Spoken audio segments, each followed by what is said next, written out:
अगर हम बात करें भारतीय शेयर बाज़ार की, तो भारतीय शेयर बाज़ार अब जून के महीने में कैसा हो सकता है, तो यहाँ पर हम बिल्कुल डिस्कस करने वाले हैं कि मई का महीना कैसा था और जून के महीने में किस तरीके का ट्रेंड हो सकता है। तो इस वीडियो में अंत तक बनिए, यहाँ हम पूरा टेक्निकल एनालिसिस, पूरे लेवल्स और फंडामेंटल के बारे में डिस्कस करेंगे और आपको ये बताने की कोशिश करेंगे कि जून के महीने में मार्केट का ट्रेंड कैसा हो सकता है। यहाँ अगर हम कंपेयर करें तो अप्रैल के महीने में निफ्टी करीबन 7.46% ग्रो करी थी, जबकि मई के महीने में निफ्टी ने करीबन 1.87% की गिरावट देखने को मिली और निफ्टी करीबन 23,547 के लेवल पे क्लोज होती हुई नजर आई है। वहीं अगर हम बात करें बैंक निफ्टी की, तो बैंक निफ्टी में करीबन 1.25% की गिरावट रही और बैंक निफ्टी करीबन 54,239 के लेवल पे क्लोज होती हुई नजर आई। वहीं अगर हम बात करें सेंसेक्स में, तो सेंसेक्स में करीबन 2.5% से ज़्यादा की गिरावट रही और सेंसेक्स करीबन 74,775 के लेवल पे क्लोज होता हुआ नजर आया। रुपी यहाँ अगर हम बात करें तो फ्लैट नोट पे रहा, करीबन 0.11% की गिरावट रुपी में देखने को मिली। हालांकि ड्यूरिंग द मंथ रुपी ने 96.96 के लो लेवल भी बनाए और फाइनली रुपी जो है 94.99 के लेवल पे क्लोज होता हुआ नजर आया, मींस अपने लोअर लेवल से अप्रिशिएट होता हुआ नजर आया।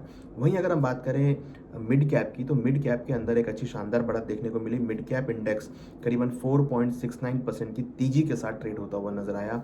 वहीं स्मॉल कैप के अंदर करीबन 0.73% की मजबूती देखने को मिली। तो अगर आप देखेंगे तो मिड कैप, स्मॉल कैप ने काफ़ी हद तक मार्केट को संभाला, जहां पर अगर हम देखें तो निफ्टी, बैंक निफ्टी, सेंसेक्स एक नेगेटिव नोट पर क्लोज होते हुए नजर आए। कहीं ना कहीं हायर लेवल पे हमने प्रॉफिट बुकिंग आती हुई देखी। वहीं अगर हम सेक्टोरल वाइज जाएं तो यहाँ पर हमने देखा कि आईटी और फाइनेंशियल सेक्टर में थोड़ी गिरावट देखने को मिली। जो फाइनेंशियल सेक्टर है वो करीबन 1.2% के आसपास गिरता हुआ नजर आया। आईटी सेक्टर जो है वो करीबन 0.09% की गिरावट के साथ ट्रेड होते हुए नजर आए। हालांकि यहाँ पे हैवी वेट स्टॉक की बात करें तो रिलायंस करीबन 7.7% की गिरावट के साथ यहाँ पर ट्रेड होता हुआ नजर आया। तो अगर हम देखें तो मई का महीना रिलायंस के लिए नेगेटिव रहा, जहाँ पर 7.7% गिरावट रही। वहीं अगर आप देखेंगे तो अदानी एंटरप्राइज करीबन 22% उछल गया है। तो जहां रिलायंस में करीबन 7% ज़्यादा गिरावट देखने को मिली, वहीं अदानी में करीबन 22% की बढ़त देखने को मिली। हिंडाल्को की अगर बात करें तो हिंडाल्को यहाँ पर करीबन अगर आप देखेंगे तो ऑलमोस्ट 8.6% के आसपास बढ़ता हुआ नजर आया। वहीं दूसरी तरफ अगर आप देखेंगे तो ओएनजीसी करीबन 11% गिरा। आईटीसी में करीबन 8.9% की गिरावट देखने को मिली। वहीं अगर आप देखेंगे तो मेटल सेक्टर में अच्छी खासी बढ़त देखने को मिली। नेशनल एल्युमिनियम करीबन 6.3% की बढ़त के साथ बनता हुआ नजर आया। तो ओवरऑल अगर आप देखेंगे तो मार्केट बहुत मिला जुला रहा, जिसमें अगर हम सेक्टरल देखें तो मेटल इंडेक्स में, ऑटो इंडेक्स के अंदर एक अच्छी बढ़त देखने को मिली। हालांकि आईटी सेक्टर में भी कुछ कुछ हमने निचले लेवल से रिकवरी होती हुई देखी। तो ओवरऑल अगर आप देखेंगे तो मई के महीने में हमने काफी बड़ा मोमेंटम यहाँ पर आता हुआ देखा। अब इंपॉर्टेंट है जून का महीना कैसा रहेगा। जून के महीने की शुरुआत हम कर रहे हैं यूएस और ईरान के पॉजिटिव मेमोरेंडम के साथ, जहां पर उन्होंने 60 दिन का मेमोरेंडम दिया है कि 60 दिन तक यूएस कोई स्ट्राइक नहीं करेगा ईरान के ऊपर में, और 30 दिन के अंदर ईरान यूएस ने बोला है कि वो स्ट्रेट ऑफ हॉर्मुज चालू करेगा और जो माइंस बिछाई हैं वो यहाँ पर क्लियर करेगा। कहीं ना कहीं अब ये जो मेमोरेंडम है यही यहाँ पर अब नया फ्यूल मार्केट में लाता हुआ दिखाई देगा। हालांकि इस दौरान हमने देखा कि क्रूड के भाव करीबन 15% से ज़्यादा गिरते हुए नजर आए हैं। मई के महीने में क्रूड के भावों में अच्छी गिरावट देखने को मिली और फाइनली मई का महीना क्रूड के लिए नेगेटिव रहा, जहां पर हमने एक पॉजिटिविटी मार्केट में आती हुई देखी।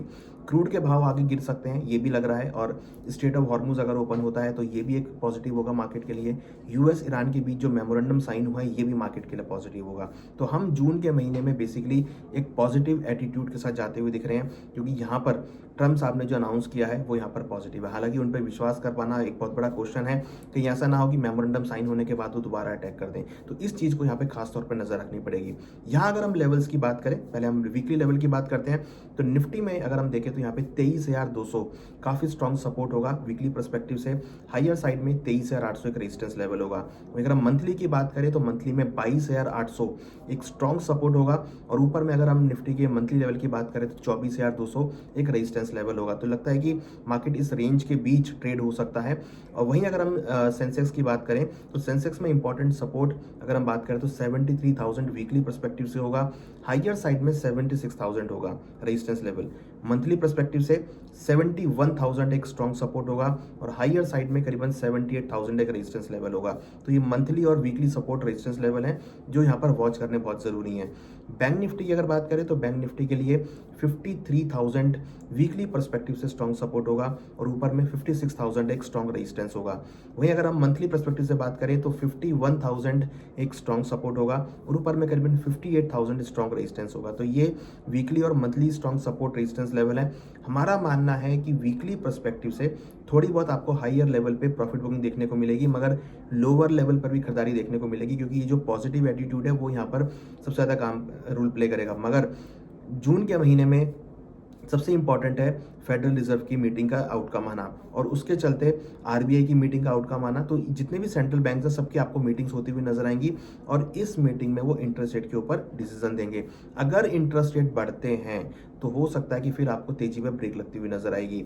अगर इंटरेस्ट रेट नहीं बढ़ते हैं, क्रूड के भाव नीचे आ जाते हैं, तो वो मार्केट के लिए पॉजिटिव होगा। तो इस टाइम पे अगर आप देखेंगे तो मार्केट जो है रिएक्ट कर रहा है अनसर्टेनिटी को लेके और सेंट्रल बैंक्स की इंटरेस्ट पॉलिसी को लेके। तो इंटरेस्ट पॉलिसी को यहाँ पे सबसे ज्यादा इंपॉर्टेंट है। अगर इंटरेस्ट पॉलिसी में यहाँ पर इंटरेस्ट बढ़ते हैं तो फिर वो थोड़ा सा मार्केट के लिए नेगेटिव हो सकता है। तो यहाँ पर अब नजर रखनी कि आरबीआई किस तरीके से अपना डिसीजन देता है, फेडरल रिजर्व किस तरह पर डिसीजन देता है और किस तरीके से डॉलर इंडेक्स यहाँ पर बिहेव करता है। हालांकि अगर आप रिसेंटली डेटा की बात करेंगे तो यूएस के अंदर इन्फ्लेशन बढ़कर आया है, यूएस के अंदर अनएम्प्लॉयमेंट रेट बढ़कर आए हैं, जो कहीं ना कहीं यूएस के लिए बहुत चिंता की बात है। तो ऐसे में हो सकता है कि आगे चलकर इन्फ्लेशन का खतरा मंडराता हुआ नजर आए और सेंट्रल बैंक्स इंटरेस्ट रेट बढ़ा सकते हैं। अगर आप फेड मीटर की बात करेंगे तो ऑलमोस्ट 70% के आसपास फेड मीटर ये शो कर रहा है कि आगे इंटरेस्ट रेट बढ़ सकते हैं। तो इंटरेस्ट रेट के ऊपर डिसीजन आता हुआ दिखाई देगा। जहां तक ट्रेडिंग की बात है, मुझे लगता है कि मार्केट रेंज में ट्रेड हो सकता है, जहां पर हो सकता है कि अगर हम वीकली पर्सपेक्टिव से बात करें तो सेल ऑन राइज आपको यहां पर देखने को मिलेगा। बट मंथली पर्सपेक्टिव से हमें लगता है कि जून के महीने में मार्केट आपको पॉजिटिव ट्रेंड या पॉजिटिव क्लोजिंग करता हुआ नजर आएगा। तो वीकली में थोड़ा सा नेगेटिव हो सकता है, बट मंथली आउटलुक हमें पॉजिटिव लगता है। मार्केट में आपको मंथली पर्सपेक्टिव से बाय ऑन डिप्स देखने को मिलेगा। वीकली पर्सपेक्टिव से मार्केट रेजिस्टेंस लेवल्स के आसपास कुछ रेजिस्टेंस फेस हो सकता है, जहां पर आपको मोमेंटम देखने को मिलेगा। हालांकि अगर हम सेक्टरल बात करें तो यहाँ पर अगेन मेटल सेक्टर में आपको अच्छा वॉलिटिलिटी देखने को मिल सकती है, अपॉर्चुनिटी देखने को मिल सकती है, ऑटो सेक्टर के अंदर अपॉर्चुनिटी देखने को मिल सकती है। उसके साथ साथ बैंकिंग सेक्टर हमें लगता है कि यहाँ पर अपॉर्चुनिटी ला सकता है। तो आने वाले दिनों में लगता है कि बैंकिंग, ऑटो, मेटल सेक्टर में अपॉर्चुनिटी देखने को मिल सकती है। तो इस पर फोकस ध्यान रखिए। हमें लगता है कि अगला महीना अगर हम एक्सपेक्ट करें तो एक पॉजिटिव क्लोजिंग के साथ, मींस जून के महीने में जून का महीना जो है वो फाइनली हमें लगता है कि पॉजिटिव क्लोजिंग के साथ बंद होगा। अगर ये मेमोरेंडम साइन हो जाता है फाइनली, तो वो मार्केट्स के लिए पॉजिटिव मूड ला सकता है।